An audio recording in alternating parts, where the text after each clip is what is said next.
Hello dear students, I am your computer teacher from Golden Public School and this is your computer class. So as you know we are discussing about operating system and this is third part. In second and first part we discuss about major responsibilities of operating system. So today we will discuss about some other responsibilities also. So without wasting any time let's start.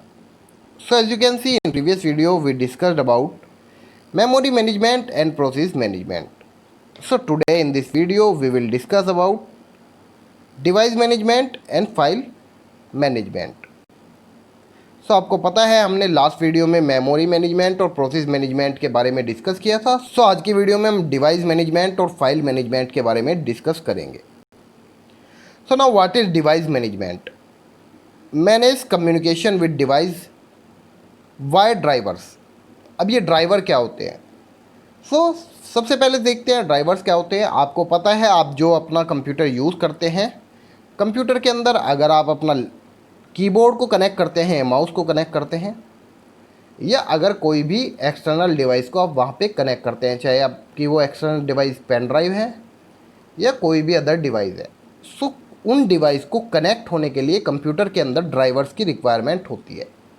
अब आप सोचेंगे कि sir हम तो keyboard को direct connect करके use कर लेते हैं, लेकिन जैसे ही आप कीबोर्ड को कनेक्ट करते हैं जो ड्राइवर पहले से ही उसमें इंस्टॉल होता है वो वर्किंग कंडीशन में आ जाता है, वो वर्क करने लगता है और आपका कीबोर्ड आपके कंप्यूटर में यूज़ होने लगता है, वर्क करने लगता है।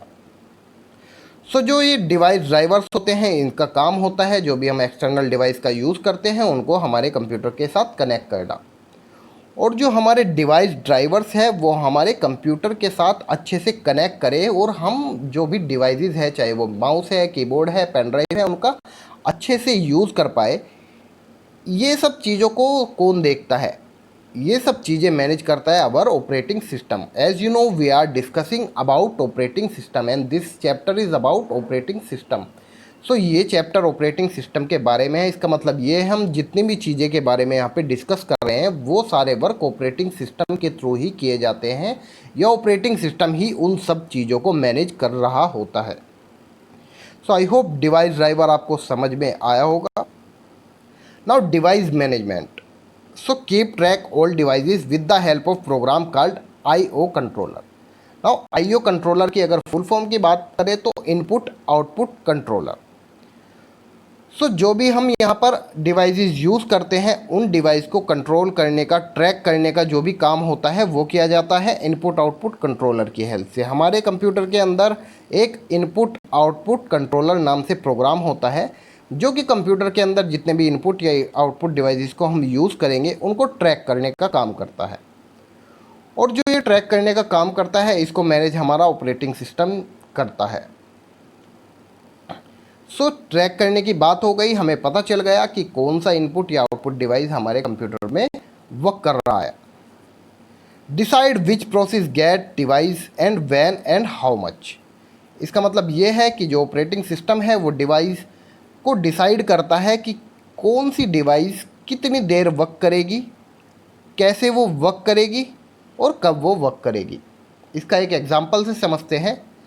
अगर मैंने अपने कंप्यूटर में एक MS वर्ड और एक वर्डपैड की फ़ाइल को ओपन किया है और अब मैं कीबोर्ड की हेल्प से टाइपिंग कर रहा हूँ, सो क्या दोनों फाइल्स में एक साथ टाइप हो जाएगा? द आंसर इज़ नो, नहीं होगा, क्योंकि हम एक बारी में किसी भी एक सॉफ्टवेयर के अंदर ही टाइप कर सकते हैं, या तो MS वर्ड के अंदर या वर्डपैड के अंदर। अब हमें कैसे पता चलेगा कि हम वर्डपैड के अंदर टाइप कर रहे हैं या MS वर्ड के अंदर? उसके लिए हमें उस प्रोग्राम पे क्लिक करना होगा। मतलब कि अगर आपने MS वर्ड के ऊपर क्लिक किया हुआ है तो आपका कर्सर MS वर्ड पे होगा और आप जो भी टाइप करेंगे वो MS वर्ड में टाइप होना स्टार्ट हो जाएगा। सिमिलरली ऐसे ही अगर आप वर्ड पैड के ऊपर क्लिक करते हैं और तब आप टाइप करना स्टार्ट करेंगे, सो जो भी चीज़ें आप टाइप करेंगे वो वर्ड पैड के अंदर टाइप होनी स्टार्ट हो जाएगी। सो जैसे ही हमने वर्ड पैड पे क्लिक किया या जैसे ही हमने MS वर्ड पे क्लिक किया है, सो हमारे कंप्यूटर को पता चल जाता है कि हमें किस सॉफ्टवेयर के ऊपर टाइपिंग करनी है। सो ये सारा जो डिवाइस को मैनेज करने का काम है, ये सारा काम हमारा ऑपरेटिंग सिस्टम करता है। वो मैनेज करता है कि किस टाइम पे हमें किस डिवाइस को यूज़ करना है, कितनी देर के लिए हम उसको यूज़ कर रहे हैं। सो वो सारा जो भी मैनेजमेंट का काम है वो हमारा डिवाइस मैनेजमेंट में आता है और उसको हमारा ऑपरेटिंग सिस्टम मैनेज करता है। Allocate the device to process in efficient way. जो एग्जांपल मैं दे चुका हूँ ऑलरेडी आपको कि जैसे ही मैंने फाइल पे क्लिक किया है, सो वो क्लिक करने के बाद जैसे ही हम उस पर टाइप करना स्टार्ट करते हैं, इसका मतलब यही है कि अगर हमने एम एस वर्ड पे टाइप करना स्टार्ट कर दिया है, एम एस वर्ड पे हमने क्लिक किया है और हम एम एस वर्ड पे जो टाइप कर रहे हैं वो टाइप हो रहा है, इसका मतलब ये है कि हमारे ऑपरेटिंग सिस्टम ने हमारे जो कीबोर्ड था, कीबोर्ड को एलोकेट कर दिया है एम एस वर्ड के लिए। और जैसे ही मैं वर्ड पैड के ऊपर क्लिक करूंगा, इसका मतलब ये है कि उसने क्या किया है, अब उसने एम एस वर्ड को डी एलोकेट कर दिया है और वर्ड पैड को एलोकेट कर दिया है हमारे कीबोर्ड के लिए। So deallocate the device from process. जैसे ही हम डिवाइस पे वर्क करना बंद कर देंगे, वो उस डिवाइस को वहाँ पर डी एलोकेट कर देगा।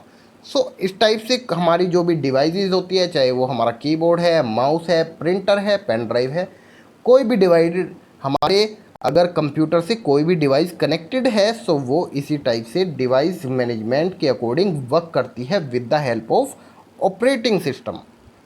Now the next one is what is file management. Operating system का ये एक बहुत बड़ी रिस्पॉन्सिबिलिटी होती है फाइल्स को मैनेज करना फाइल्स को। So as you can see managing files and folders on the hard disk. अब यहाँ पर काफ़ी सारी चीज़ें सीखने की है। सबसे पहले हमने यहाँ पर एक वर्ड देखा, files. Now what is the meaning of files. Files का मतलब क्या होता है? सो फाइल्स का मतलब ये होता है कि आपके कंप्यूटर के अंदर चाहे कोई सॉन्ग है या कोई इमेज है या कोई टेक्स्ट है, टेक्स्ट का मतलब आपने कुछ एम एस वर्ड में टाइप किया हुआ है, या पावर पॉइंट के अंदर आपने कोई पावर पॉइंट प्रेजेंटेशन बनाई हुई है, या एक्सेल के अंदर कोई शीट बनाई है।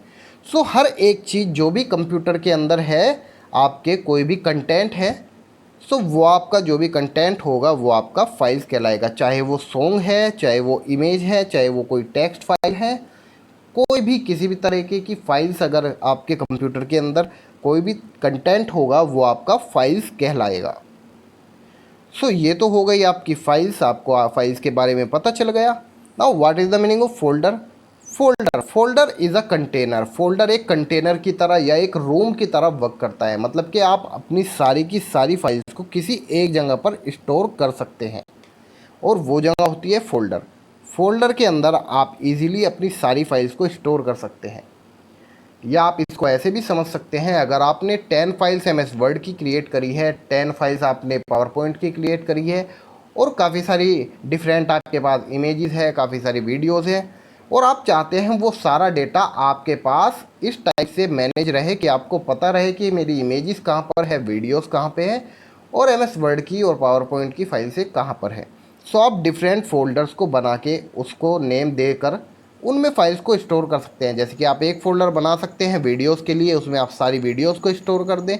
एक फ़ोल्डर इमेजेस के लिए, एक फ़ोल्डर एम एस वर्ड के लिए, पावर पॉइंट। तो इस टाइप से आप फोल्डर्स बना सकते हैं। Folder works as a container, एक कंटेनर की तरह फोल्डर वर्क करते हैं। अब यहाँ पर लास्ट में जो वर्ड है hard disk. Now hard disk हमें पता ही है, हार्ड डिस्क हमारे कंप्यूटर की सेकेंडरी मेमोरी होती है। जैसे कि मैंने आपको पहले वीडियो में बताया था, जो हमारी प्राइमरी मेमोरी होती है वो होती है हमारी random access memory, which is known as RAM. So जो हमारे कंप्यूटर में रैम होती है वो हमारी प्राइमरी मेमोरी होती है, और जो हार्ड डिस्क होती है हमारी secondary memory.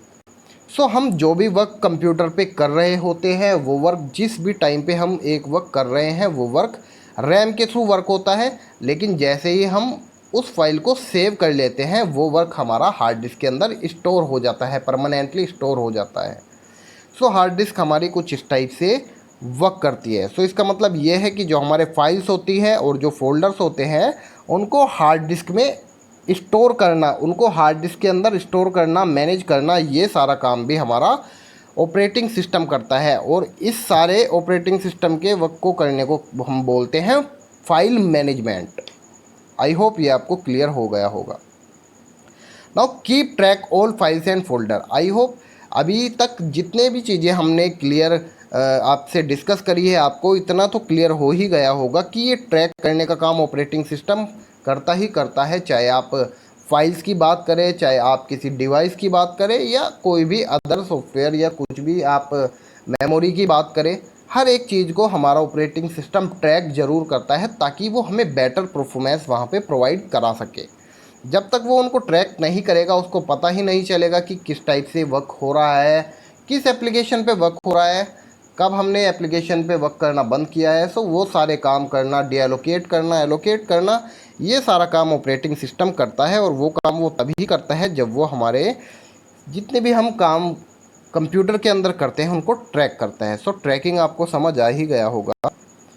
Now allocate the space to process on the hard disk. जैसे ही हमें कोई डेटा हार्ड डिस्क के अंदर स्टोर करना है, सो वो हमें वहाँ पे एक स्टोर एलोकेट करा देता है, एक प्लेस एलोकेट करा देता है।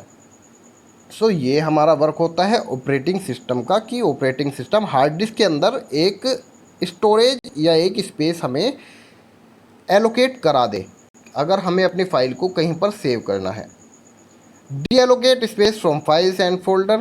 सो अगर आपने कोई फाइल को या फोल्डर को अपने कंप्यूटर से डिलीट कर दिया है, सो डिलीट करने के बाद इसका मतलब ये है कि अगर आपके हार्ड डिस्क के अंदर 10 GB का स्पेस था और आपने 10 GB में से आपने फ़ोटोज़ वहाँ पर 5 GB के फ़ोटोज़ वहाँ पर डाले हुए थे, और अब आपने क्या किया, उन फ़ोटोज़ को आपने क्या कर दिया, डिलीट कर दिया। सो इसका मतलब ऑपरेटिंग सिस्टम को क्या करना होगा कि जो वो 5 GB का स्पेस हमने डिलीट किया है उसको फ्री करना होगा, और वापस से हमारे पास 10 GB space free hard disk के अंदर हो जाएगा। सो ये एलोकेट करना, डी एलोकेट करना, ये जितना भी वर्क होता है ये सारा वर्क हमारा ऑपरेटिंग सिस्टम ही करता है।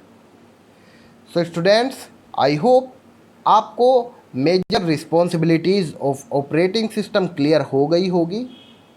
सो अगर आपका कोई भी क्वेरी होती है, so you can ask me on my WhatsApp number, और आप कमेंट सेक्शन में भी कमेंट करके मुझे क्वेरी कर सकते हैं, मैं आपका रिप्लाई ज़रूर करूँगा।